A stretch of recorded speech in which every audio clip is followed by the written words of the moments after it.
भाजपचा आज 46वा स्थापना दिन आहे आणि या स्थापना दिनानिमित्तानं भाजपकडून विविध कार्यक्रमांचं आयोजन करण्यात आलेलं आहे। मुख्यमंत्री देवेंद्र फडणवीस ऑनलाईन कार्यकर्ता संमेलनाद्वारे कार्यकर्त्यांशी संवाद साधतील। साताऱ्यामधील शिखर शिंगणापूर इथल्या शंभू महादेवाच्या विवाह सोहळ्याचा उदयनराजे भोसले यांच्या हस्ते शुभारंभ करण्यात आलाय। उदयनराजे यांच्या हस्ते महादेवाची पूजा करून उत्सवाला सुरुवात झाली। 9 एप्रिलला यात्रेचा मुख्य दिवस असून घाटामधून कावड चढवून महादेवाला अभिषेक घालण्याचा कार्यक्रम पार पडणार आहे। श्रीरामनवमी निमित्तानं नाशिकच्या तपोवनामध्ये मोठी गर्दी झाली आहे। 70 फूट मूर्ती समोर नतमस्तक होण्यासाठी भाविकांनी पहाटेपासूनच रांगा लावल्यात। रामायण काळामध्ये प्रभू श्रीरामानं नाशिकच्या दंडकारण्यामध्ये आपला वनवास भोगलेला होता, काही काळ व्यतीत केलेला होता आणि त्यामुळे या ठिकाणी भाविकांनी गर्दी केली आहे। शिर्डीमध्ये रामनवमीचा उत्साह पाहायला मिळतोय। आज उत्सवाचा मुख्य दिवस आहे। लाखो साई भक्त शिर्डीमध्ये साईंच्या दर्शनासाठी दाखल झालेत आणि त्यामुळे साई नगरी गजबजून गेली आहे। भाविकांना साई समाधीचं दर्शन व्हावं यासाठी साई मंदिर रात्रभर खुलं असेल। गोंदिया शहरामध्ये रामनवमीच्या निमित्तानं सकल हिंदू समाजाच्या वतीनं बाईक रॅली काढण्यात आली। रामनगर भागातील श्रीराम मंदिरामधून या रॅलीला सुरुवात करण्यात आली आहे। हजारोंच्या संख्येनं तरुणांनी यामध्ये सहभाग घेतलाय।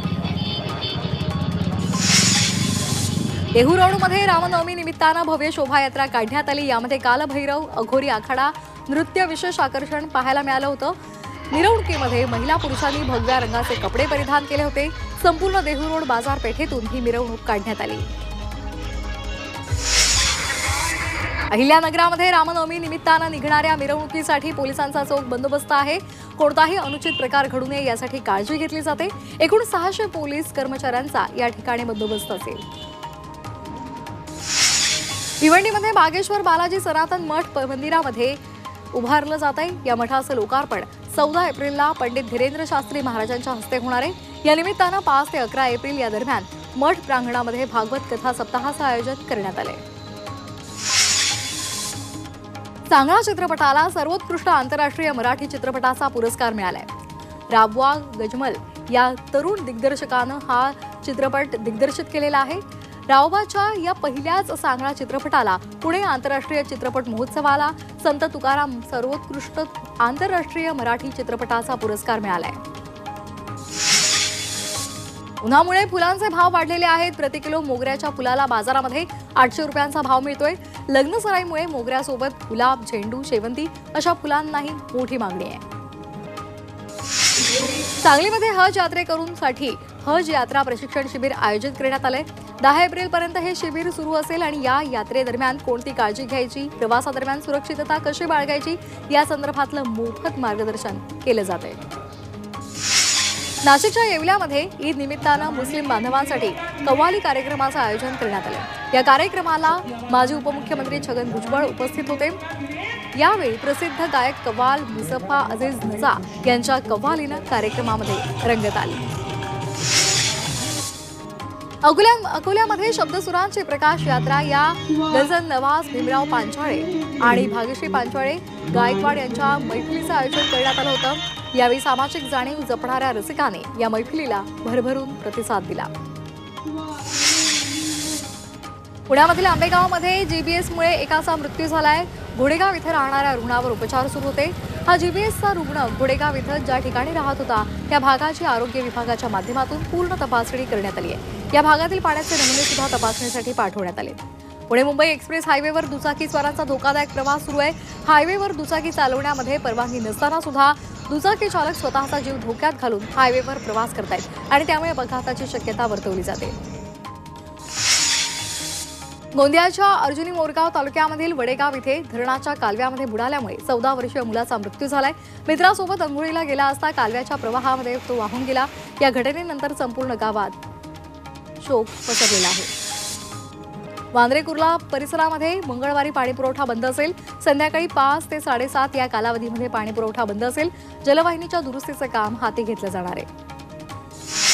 राज्य सरकारनं विविध रुग्णालयांचे 270 कोटी रुपये थकवले। पंतप्रधान आयुष्मान भारत योजना, महात्मा फुले जन आरोग्य योजनेचे तब्बल 270 कोटी रुपये राज्य सरकारनं थकवलेले आहेत। वर्षभरापासून पैसे न दिल्यामुळे अनेक रुग्णालयांनी या योजनेअंतर्गत रुग्णांना सेवा देणं बंद केले। आरटीआयच्या माध्यमातून ही धक्कादायक माहिती समोर आली आहे। पुण्यामधल्या दीनानाथ मंगेशकर रुग्णालयाविरोधात सांगलीमध्ये मनसेनं आंदोलन केले। जिल्हाधिकारी कार्यालयासमोर जोरदार निदर्शनं करण्यात आली। महिलेच्या मृत्यूला जबाबदार असणाऱ्या रुग्णालयाच्या प्रशासनावर कारवाई करावी अशी मागणी केली जाते। ठाणे सत्र न्यायालयानं फिर्यादीला दंड ठोठावलाय। कोर्टानं फिर्यादीला 25,000 रुपयांचा दंड ठोठावलेला आहे। कोर्ट आणि पोलिसांचा वेळ वाया घालवल्यामुळे ही कारवाई करण्यात आली आहे। मुंबईच्या मढ आयलंडमध्ये अनधिकृत बंगल्यावर महापालिकेनं कारवाई केली आहे। या अनधिकृत बंगल्यावर बुलडोझर चालवण्यात आलेला आहे। यावेळी हा बंगला जमीनदोस्त करण्यात आलाय।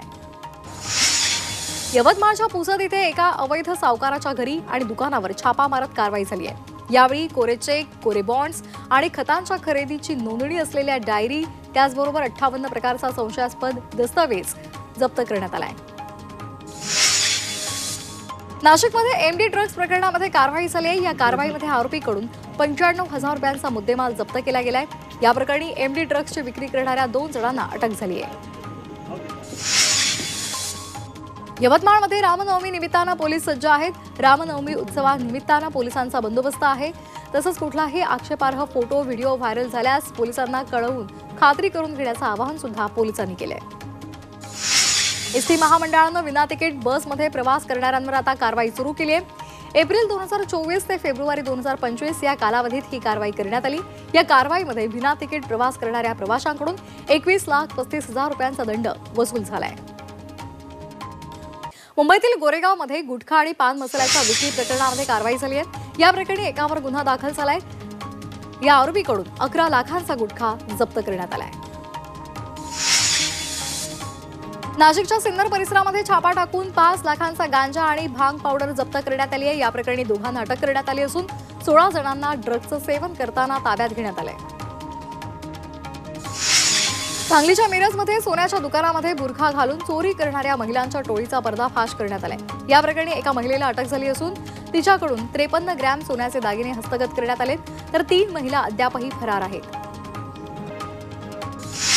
राज्यमंत्री योगेश कदम यांनी आपला ताफा थांबवून अपघातग्रस्त व्यक्तीची मदत केली आहे। खेड दापोली महामार्गाने जात असताना रस्त्याच्या कडेला गंभीर जखमी असलेल्या व्यक्तीला त्यांनी रुग्णालयात दाखल केले।